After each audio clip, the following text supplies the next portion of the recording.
Okay, Dad, you're up on the mountain and it is ski day. You've got the kids with you, you've got the wife with you, everything is great, and you need to make a decision. How long are we going to ski today? Should we ski for an hour? But you've spent all this money to be up here, you've driven, you want to stay all day.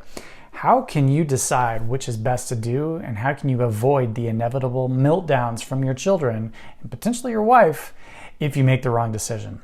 Let's discuss how to plan out your day while you're on the slopes.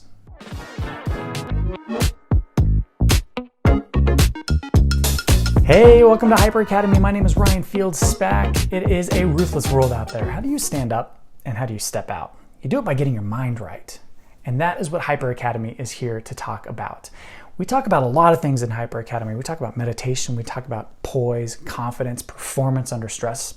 But we've got this great series that we're talking about right now about skiing with your family. If you are in an area where you go skiing a lot, this is great. If you're just planning a week-long vacation to get up to the slopes, this will be incredibly helpful for you and all of the other videos in this series. So I hope you definitely check those out. Today, though, we're talking about how we can manage the day with our kids and make sure that we're not sending them off the cliff, so to speak, of mental facilities when we are potentially skiing for a little bit too long. And there's a lot of warning signs that you should look out for when you're skiing with your kids to avoid that meltdown and be able to recirculate, get them back on track, and head back out on the mountain so you're not only up there for an hour and wasting some of that time. So let's dive straight into it.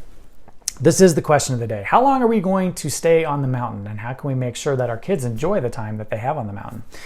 You may be tempted to stay all day and force it through and really make sure that everybody skis because that's what they need to do, right? But unfortunately, especially with little kiddos, I've got a 2.5-year-old, a 5-year-old, and an 8-year-old.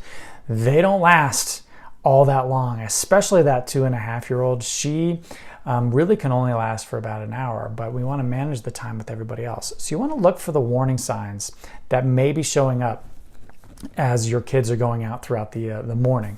One of the specific one is whining, and excessive whining after they've been having a good time. So maybe you get one quick run in or two quick runs in and they're really excited and they start whining a little bit and start talking back to you a little bit and yelling, and they're getting kind of frustrated, and you might even have a couple temper tantrums after they've fallen, right?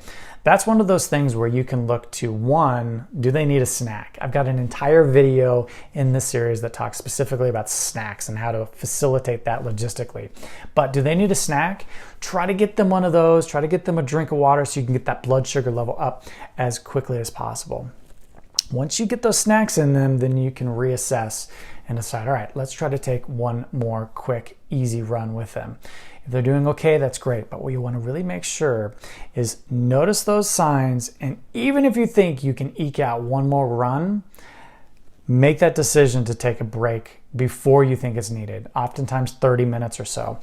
It's easy to forget that you can say, all right, we're going to take one more run, but then there's a 45-minute wait in the line to get up to where you want to go to take that other run. And by the time that you're to the point where you wanted to take that break, it's an hour, even an hour and a half later, right? So take the break before you think you need it. And really what I suggest is get them inside of a warm area, whether it's the lodge or where they have all of the food in an area, get them a table, and get that break in. For me personally, I call it our Bloody Mary time. So my wife will take the older kids. I'll take our littlest one in. I'll get myself a Bloody Mary. I'll get her a lot of snacks. We take our coats off. We get warm. She gets that recharge. And then more importantly, she will have the ability to jump back out and do one more run after that, rather than having that meltdown going. So something to definitely keep in mind. Finally, and one of the more important parts, is you as the dad are in charge of keeping the cool around the entire family. There are going to be a lot of different stresses with your kiddos, and they're not going to be able to maintain those emotions very well. Your wife very likely will be frustrated, and you will have to have the wherewithal as the dad to make sure that things are going well. And you can do that by not allowing yourself to get caught up in those stressors and those things that will start to twist your brain into making you more stressed out and snap at the kids, snap at your wife, right? And one thing you can do for that is just take a breath and focus and notice the present moment that you're getting stressed out, and cut it off where it's starting so that it doesn't start compounding on it.